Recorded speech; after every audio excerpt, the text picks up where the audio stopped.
Halo, Assalamualaikum warahmatullahi wabarakatuh. Kembali bersama Edi Selalu di Hati. Kita kembali bersama Mas Edi di Candi Joglo. Selamat malam Mas Edi. Malam. Oke. Mas Edi, ini kita bahas sejarah juga ya, yang ada korelasinya dengan sekarang ini. Saya ingin ngobrol berkaitan dengan Sabdo Palon Noyo Genggong. Itu kan yang saya dengar kan bahwa 500 tahun Sabdo Palon Noyo Genggong nagih janji kayak gitu. Kalau tidak salah ini sudah 2018-an ya sekarang, 500 tahunnya ya ini sekarang. Nah itu gimana Mas Hadi, mungkin bisa diceritakan sampai ada janji seperti itu? Oh ya, begitu Kak. Nanti kita literasikan ya. Kita sapa juga buat pemirsa di seluruh Nusantara, dan juga untuk yang di luar negeri juga nih, khususnya buat warga Gerobokan dan juga orang-orang yang saat ini sedang menunggu tentunya tentang janji yang dulu pernah disabdakan seseorang, di mana seseorang ini menjadi spirit jiwanya, khususnya orang Jawa dan Nusantara itu sendiri. Memang singkat cerita, bahwa di 500 tahun yang silam, tepatnya di era Keruntuhan Majapahit ya, yang saat itu Demak Bintoro menjadi titik puncak kejayaannya, mendirikan sebuah kerajaan Islam pertama Jawa dengan sosok yang saat ini masih lekat di hati kita, beliau Wali Songo. Di masa transisi itu ada dua tokoh yang fenomena, yaitu adalah abdi dalem dari Brawijaya V sendiri, yang merupakan Raja Majapahit ya.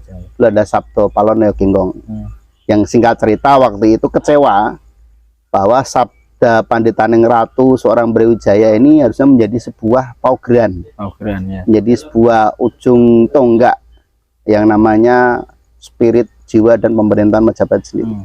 Nah, ternyata mengecewakan.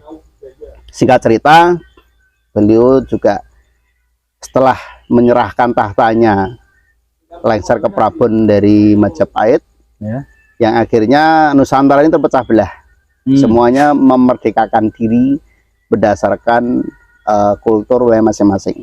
Salah satunya adalah Demak itu sendiri yang saat itu mengakuisisi beberapa tempat wilayah dari Majapahit itu sendiri.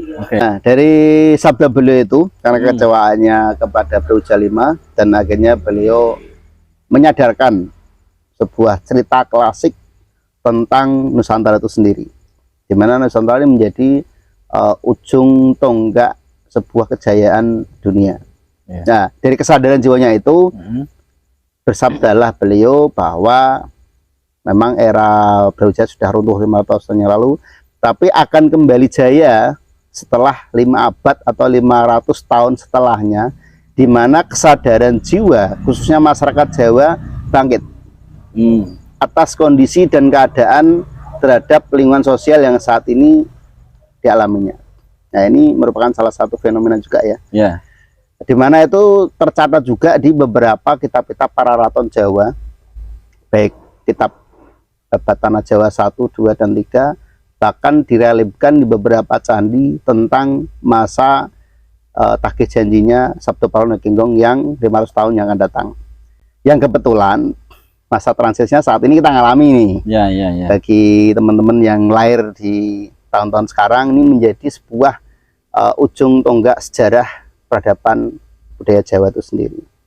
Cuman kita sendiri juga masih meraba-raba ya, fenomena seperti apa sih yang diprediksi oleh leluhur kita di dalam jangka Sabdo Palon Noyo Genggong ini, bahwa Nusantara akan kembali mencapai kejayaannya, bahkan melebihi dari Majapahit yang dulu mampu menguasai 2/3 dunia, bahkan hampir Asia Tenggara ya. Itu seluruhnya adalah wilayah jajahannya Majapahit.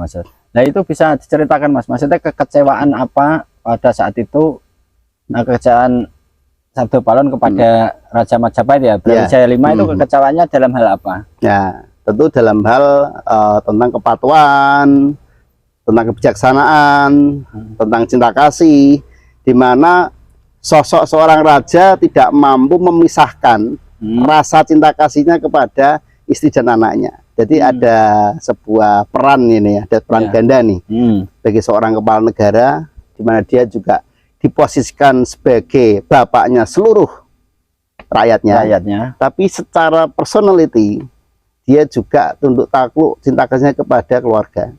Nah, ibaratnya suruh memilih antara tahta atau anak dan keluarga. Gitu. Itu menjadi sebuah pembelajaran yang sangat dalam ya. Yang ternyata era setelah runtuhnya Brawijaya V ini membuat seluruh anak-anaknya atau seluruh waris ya dari Brawijaya V mengikrarkan diri, meminta hak yang sama, memerdekakan diri dari kerajaan utama Majapahit itu sendiri. Akhirnya banyak sekali kan bermunculan raja-raja daerah, misalnya memerdekakan diri dengan dasar sebagai terah waris dari Brawijaya V. Tapi juga tidak untuk menginginkan terjadinya perang saudara juga, karena kan sudah menjadi sebuah tuntutan ya, baik secara ekonomi, sosial, budaya tentang perluasan daerah wilayah masing-masing. Oke. Sekarang dengan janji yang akan diminta ya 500 nagih janji itu. Dengan situasi perpolitikan saat ini, Mas Hadi. Apakah ini juga sudah ada tanda-tanda atau belum? Ya, ini untuk orang-orang yang menganut paham cocoklogi ya. Cocokologi. Cocokologi. Atau paham gedak-gedak matuk. Ya, atau juga paham-paham yang spiritual. Ini menjadi sesuatu yang menarik nih, khususnya di masyarakat kita Nusantara itu sendiri. Ya, memang sudah menjadi trust, menjadi kepercayaan tentang kembalinya kejayaan Nusantara. Tapi juga menjadi sebuah pembuktian khususnya sebagai pengangkat budaya di luar negeri, karena juga melihat dari segi yang lebih luas kan, seperti apa sih sebenarnya Nusantara ini yang akan datang dengan kondisi politik yang gunjang-ganjing, dengan kultur masyarakat yang saat ini sedang kayak digesek kehidupan sosial ya kan. Terus ada beberapa kacamata budaya yang menilai tentang jangka atau ramalan dari Sabdo Pranogong ini yang tidak muncul kepercayaan terhadap sistem pemerintahan. Tidak percaya terhadap sistem pemerintahan. Terus tidak percaya juga dengan tokoh-tokoh pemimpin kita. Itu juga sudah tertera juga di baik Jongko Jayabaya, kitab Jayabaya maupun di jangka Sabdo Pranogong. Apakah ini juga tidak terlepas kalau yang wong Jawa kudu Bali Jawane itu, kalau itu di nganu ya Jongko Jayabaya ya? Ya, itu di Jongko Jayabaya. Karena dengan sistem pemerintahan sekarang ini yang hampir masyarakat tidak percaya dengan pemimpin, tidak patuh, kemudian banyak yang demo kayak gitu. Apakah ada hubungannya dengan sudah lali Jawane itu? Ya, kembali lagi pada kondisi sosial yang saat ini kita rasakan ya. Sebenarnya itu adalah sesuatu yang istilahnya menyertai ya. Di saat masyarakat ini merasa lapar, maka dia akan bergerak sesuai dengan rasa yang dimiliki masing-masing. Itu sudah tentukan rasa sebenarnya. Tapi di saat itu berpola dan dijadikan sebuah komoditas, maka akan menjadi sebuah menu atau harga tawar untuk kepentingan masing-masing juga. Artinya ini sebenarnya sebuah fenomena menarik yang terjadi dengan kita. Di saat masyarakat sudah mulai merasa ketidaknyamanan, baik dengan pembatasan aturan, terus tidak tercukupnya ekonomi dan kebutuhan personality, maka akan menimbulkan gesek-gesekan dengan sosial yang saat ini dicocoklogi dengan ramalan-ramalan yang pernah ditulis oleh leluhur kita. Ya, dan ini juga menarik juga, khususnya untuk rakyat kecil. Kita bisa melihat para petani ya, yang saat ini seringkali mengeluh kesah, tapi juga menjadi salah satu penopang ekonomi kekuatan bangsa kita, bahwa masyarakat sekecil para petani ini saat ini malah menjadi sebuah tumpuan hidup untuk masyarakat pada umumnya, karena sumber pangan. Saat ini mungkin kita krisis keuangan, jangan sampai kita krisis pangan, kan gitu konsepnya. Di saat kita krisis pangan, apa yang terjadi? Krisis keuangan, krisis pangan, maka trust kepercayaan kepada pemimpin kita atau masyarakat kepada junjungannya ya akan semakin tipis. Dan itu terjadi seperti zaman runtuhnya Majapahit juga. Betul, ya. Karena pemimpin tidak bisa ngayomi itu tadi ya. Sekali. Nah terus nanti kalau kembali ke aliran cocokologi ya, kira-kira yang akan terjadi seperti apa kalau dikorelasikan sama nagih janjinya yang Sabdo Palon tadi? Ya, tentu karena ini eranya kan tahun 2022. Ya. Artinya kita harus juga menggunakan mindset yang sama di tahun 2022. Artinya apa? Khususnya untuk generasi muda nih, khususnya untuk generasi muda, bahwa apa yang dulu sempat dituliskan oleh leluhur kita ini menjadi parameter, ya, menjadi parameter, menjadi acuan atau menjadi pengingat. Tapi tidak harus menjadi seperti apa yang ditulis.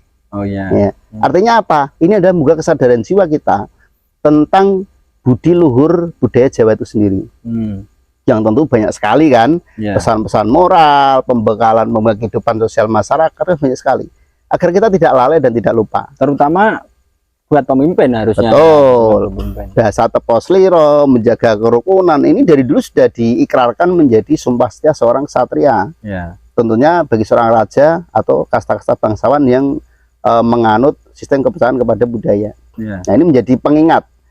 Satu, yang kedua, di saat kita diingatkan tentang janji Sabdo Palon 5 abad atau 15 tahun yang lalu, dan saat ini jatuh di tahun saat ini kita hidup. Bagaimana cara menggugah kesadaran jiwa masyarakat kita terhadap budaya yang mungkin sudah terkikis atau mungkin lupa atau mungkin hilang. Di Candi Joglo ini juga seringkali saya memberikan beberapa literasi dan edukasi tentang budaya itu, agar menggugah kesadaran lewat mindset, kembali lagi lewat mindset. Bukan kita mengulang sejarah masa lalu, itu bukan. Bagaimana merubah mindset yang lupa tentang budaya dengan kultur kekinian yang ada. Ini adalah sebuah titik balik kesadaran jiwa pemuda-pemuda yang nantinya akan menjadikan, kalau di dalam tanda kutip sejarah Serat Jawa, membangkitkan seorang Satrio Piningit. Nah, tentu juga kita harus mencari secara logika. Apakah Satrio Piningit harus menjadi seorang raja? Enggak juga. Itu adalah kesadaran personality tentang jiwa-jiwa kemandirian menjadi seorang satria sejati. Nah, ini yang perlu kita push, tekankan kepada pemuda Nusantara. Oh, berarti Satrio Piningit sendiri itu adalah konsep kesadaran diri kita ya? Betul sekali. Bukan nanti akan ada muncul sosok satu itu ya. Enggak ya. Ini yang kadang orang itu hanya diambil mentahnya, atau dicukuk gampangnya, atau dicukuk enaknya. Biasanya untuk komoditas orang-orang tertentu yang ingin melegal standingkan tentang posisi. Tapi itu semua orang punya hak. Tapi yang terpenting kalau di Candi Joglo ini adalah bagaimana menggugah kesadaran masyarakat kita, khususnya pemuda, untuk tidak melupakan tentang sejarah budaya itu sendiri, yang akhirnya bisa membangkitkan jiwa mereka menjadi sebuah pondasi. Ini kita baru buat pondasi nih. Di saat 500 tahun ini dalam jangka itu disebutkan sebagai titik balik kesadaran jiwa masyarakat kita kepada budaya Nusantara. Tentu tidak seperti membalikan tangan. Ini kita membuat pondasi baru nih, ya kan? Tentu dimulainya di titik balik 500 tahun di saat kondisi kita saat ini hidup. Oh, berarti yang ditagih nanti berarti ketika masyarakat itu sudah timbul kesadaran terhadap budaya, muncul Satrio Piningit, semua berjiwa Satrio Piningit itu, maka akan timbul sebuah kekuatan besar. Makanya kita akan kembali ke kejayaan Nusantara pada ini loh yang harus digarisbawahi. Artinya kita tidak usah mencari siapa sih Satrio Piningit, si A, si B, lihat diri kita masing-masing. Ya kan? Bagaimana membuatkan jiwa spirit dalam diri kita masing-masing. Tentu ini menjadi PR kita bersama. Terus dalam kacamata Mas Heti sendiri, arti Satrio Piningit itu seperti apa? Nah, kalau di bahasa Jawa kan, ini adalah sosok satra yang disekret, bahasa dirahasiakan atau dipangkrem. Sesuatu yang memang disinggahke untuk ditonjolkan di kemudian hari. Iya kan? Aku baca ini sesuatu yang menarik ya, sebuah kiasan Jawa, di mana orang selalu melihat Piningit ini keluar dalam dirinya, mencari, bukan di dalam diri kita masing-masing. Padahal Satrio Piningit adalah kebangkitan jiwa sejati atau satria sejati dalam diri kita masing-masing. Dan itu urusan, berarti urusannya juga sama Sang Pencipta sebenarnya. Betul sekali. Peningkatan spiritual kita terhadap Sang Pencipta, yang diimplementasikan dengan tepos liro, dengan ada 5 dasar. Ini sebagai salah kunci pembuka ya. Satu adalah yakin Bagaimana menciptakan keyakinan di dalam jiwa kemandirian masyarakat kita, ya kan? Yakin dulu. Ya. Kedua, muncul trust, kepercayaan kepada siapa nih? Kepada yang sang penciptanya sendiri, ya kan? Yakin terhadap hidup kita, percaya kepada yang memberi hidup. Ya. Ini adalah dua harmonisasi yang tidak bisa lepas dalam kehidupan sehari-hari. Ya kan? Yang ketiga adalah muncul perasaan cinta kasih. Orang Jawa mengatakan sebagai welas asih. Ya, welas asih. Ya kan? Keempat, kebijaksanaan. Kelima adalah lila legowo. Nah, seorang kesatria harus memiliki 5 dasar ini sebagai fundamental spirit jiwanya. Nah, di saat dia sudah mampu menguasai 5 ini, maka secara personality dia berani bertanggung jawab atas sikap perilaku yang satu dia lakukan. Ini yang terpenting di sana. Dan tidak harus pemimpin ya. Pemimpin otomatis harusnya 5 itu harus dimiliki. Yang terpenting adalah memimpin dirinya sendiri terhadap konsekuensi hidup yang dialami. Oke. Penagihan janji Noyo Genggong.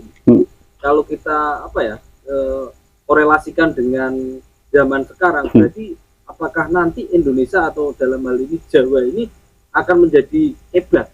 Entah itu mulai dari budayanya, entah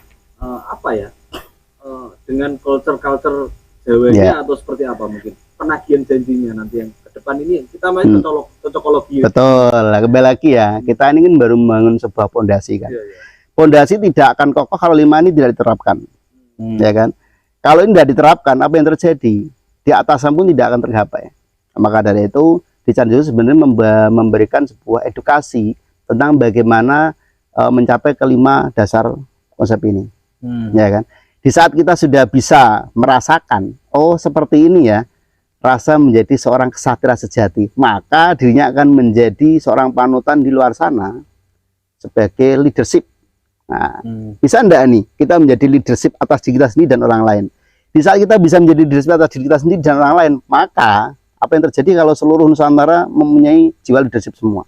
Saya kira kiblat dunia gampang kita raih. Ya,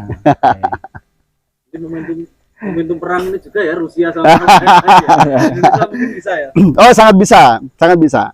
Tadi ini sedikit gambaran di masa yang akan datang, buat catatan sendiri ya. Nah, di saat nanti orang seluruh dunia ini memperebutkan egonya masing-masing, memperebutkan, akhirnya muncul yang dimiliki di tiap negara, maka kedamaian akan dicari sebagai sumber kenyamanan di hati masing-masing, ya kan? Di saat masyarakat kita mungkin digempur dengan perang ekonomi, dengan harga minyak goreng yang tinggi, ya kan?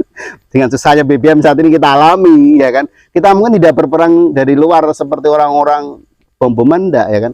Tapi di sini perang ekonomi, perang kepercayaan, ya kan? Perang juga sosial. Ini alangkah hebatnya loh orang Jawa, khususnya orang Nusantara ya. Dia digempur dengan sekian problem, masih hidup loh. Masih hidup dan dan Rangga gas. Iya. Dan Rangga gas dan yo ngopinya ya tetap seger gitu loh. Cek dulu minyak goreng. Ngopinya tetap seger. Nah, itu kan juga saya kira tidak terlepas dari doa leluhur-leluhur kita ya. Maksudnya orang Jawa itu memang beda. Tidak kerja tapi wani rabi. Tidak kerja wani kredit motor kayak gitu. Tahu sebabnya kenapa? Itu perlu diubah ya. Satu yakin dulu. Dia percaya pada sang penciptanya. Yakin. Iya, mosok ora diangsurke Gusti Allah kan gitu. Itu secara fundamental dia udah punya dasar, ya kan? Tetek ya, yakin tetek. Oke. Nah. Ada pertanyaan lagi pemirsa? Oh, ini banyak. Kalau berbicara Sabdo Palon Noyo Genggong itu mungkin bisa menjadi, kalau banyak orang mungkin di bumi sini sendiri menganggap itu menjadi kiblat ya. Tapi kalau untuk menyerap kita sendiri maksudnya dipakai untuk kaum milenial kan nggak mungkin nih kalau untuk itu ketemunya kan seperti itu kan gini tau gini lah, untuk ke depan untuk menangkap itu biar nanti nih kita bisa menyelaraskan dengan jongkonya itu seperti apa. Nah gini, setiap orang kan pasti butuh guru. Setiap orang butuh master, ya kan? Ada satu yang menarik di Gerobokan, ada satu yang menarik di Gerobokan, bahwa leluhur kita mulai dari Ki Ageng Tarub, Ki Ageng Lembu Peteng, ya kan, Ki Ageng Getas Pendowo, Ki Ageng Selo, Ki Ageng Sugeng, dan Ki Ageng seluruh yang ada di wilayah Kabupaten Grobogan, baik tingkat kecamatan maupun desa, ini merupakan leadership. Mereka adalah master-master olah rasa. Mereka ini memiliki kelebihan-kelebihan di masa lampaunya sehingga menjadi rujukan pembelajaran para raja-raja Jawa. Ini yang menjadi sesuatu yang menarik di Grobogan. Yang mungkin saat ini masyarakat kita di Grobogan tidak saling mengerti, ya kan? Mereka masih senang menokohkan hero dari luar negeri ini, ya kan? Padahal di Grobogan sendiri menjadi tokoh nasional, para raja belajar olah rasa sebelum dia menjadi pemimpin dunia. Ini yang menjadi garis besarnya. Ya kan? Dan perlu kita kembalikan lagi, soul spiritnya Sabdo Palonegeng di mana sih? Kalau kita bicara Sabdo Palonegeng, pasti harus ada master spiritnya dong. Ya kan? Master spiritnya adalah di beliau Raden Bondan Kejawan. Tahu Raden Bondan Kejawan? Nah, di Grobogan ada, betul. Beliau adalah menantu dari Ki Ageng Tarup atau terah dari Brawijaya 5 yang bergelar Ki Ageng Lembu Peteng. Perlu digarisbawahi bahwa simbol lembu ini adalah simbol nama seorang tokoh yang disucikan. Ya kan, peteng artinya adalah gelap, ya kan, dimana tabir gelapan mampu dijadikan menjadi penerang jiwa untuk masyarakat seluruh dunia. Ini akan menjadi soul spiritnya orang seluruh dunia loh, Grobogan ini, ya kan. Kalau kita kembali kepada soul spirit tentang Sabdo Palonegeng, kita tidak bisa meninggalkan terah spirit di mana kebangkitan itu akan dimulai, tentu dari leluhur atau terah titisan dari Brawijaya 5 itu sendiri, yaitu dan di Putra Mahkota. Putra Mahkota di Lembu Peteng tadi, Lembu Peteng, di Bondan Kejawan. Bondan Kejawan. Kalau berarti kan seharusnya ketika kita berziarah itu kita kan ngambil spiritnya toh. Betul. Bukan nyuwun berkah. Betul sekali. Apalagi kalau kita ke ziarah terus ada bunga jatuh terus wah ini berkah terus taruh di dompet dijadikan kepercayaan itu nggak boleh. Tetapi justru kita harus meniru spiritnya ya, meniru spiritnya ya. Meniru spirit. Itu yang bisa mengantarkan kesadaran jiwa kita. Dan harusnya kita baca literasinya sebelum ke paham kita sowan ke Ki Ageng Tarup, ke Jawa, maksudnya apa-apa literasi apa yang dulunya dilakukan oleh beliau-beliau itu jadi bisa menjadi spirit buat kita. Iya. Dan ini yang jadi PR kami ya, khususnya di Candi Joglo kan, memberi semacam edukasi bagaimana menceritakan leluhur kita di masa lampau, memberi wejangan kepada para raja Nusantara. Nah, ini yang menarik. Kenapa demikian? Karena tidak terbukukan. Ya. Kalau ini bisa menjadi sebuah filosofis kehidupan, kenapa tidak kita mulai dari sekarang? Contohnya, bagaimana Ki Ageng Tarup mengajarkan kegiatan sosial di masyarakatnya. Apakah ada bukunya? Belum ada. Terus bagaimana sampai mendapatkan gelar Ki Tarup, ya kan? Ini kan juga menjadi aset Kabupaten Grobogan harusnya. Nah, ini dibahas nanti episode berikutnya ini. Tanda kutip ya. Oh, tambah seru. Ini episode berikutnya lebih menarik lagi. Karena spiritnya harus kita ungkap juga biar kita mengikuti. Iya, spiritnya itu apa? Betul. Kita ke sana, bukan kita ke sana itu malah minta doa kan, kembali kan. Tapi kita harus kita mendoakan dan kita ingin meniru spiritnya kan, intinya gitu. Ini salah satu kata kuncinya ya. Kalau kita sakit mata, jangan ke dokter gigi. Ini salah obat kamu. Tahu ya, paham ya? Itu sebaliknya. Tak kenal maka tak sayang loh. Makanya selalu di hati. Oke, tetap Edi selalu di hati. Kita akan lanjut lagi. Satu pertanyaan masih. Siap. Mungkin ini kan bicara tentang Sabdo Palon Noyoginggo. Banyak sih cerita atau literasi di sana-sana itu yang bilang ibaratnya Sabdo Palon itu juga Gajah Mada. Banyak versi-versi dari ini. Mungkin kalau dari literasi dari Candi Joglo ini sendiri, sosok siapa Sabdo sih Palon Noyoginggo dan perjalanan hingga mungkin ajalnya seperti apa? Jadi gini, Sabdo Palonegeng ini adalah salah satu titisan para dewata ya.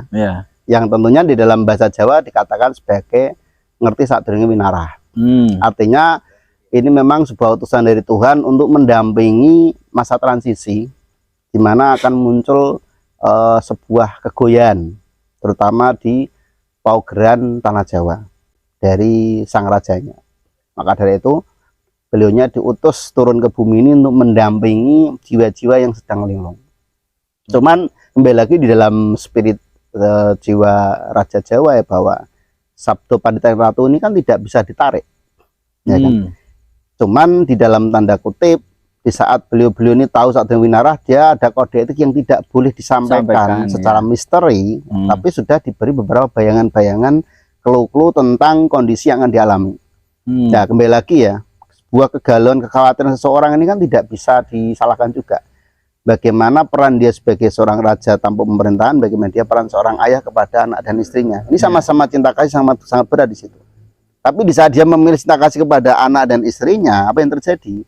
Ya kan, terjadi kegoyaan di dalam sistem pemerintahan. Ini juga sebagai filosofis untuk pemimpin kita ya. Iya. Terutama yang ada di seberang sana nih, ya kan. Yang saat ini mungkin berbuat kursi ya. Kembali lagi, jangan apa tanah sih deh. Ini rakyat nih butuh Anda semua nih.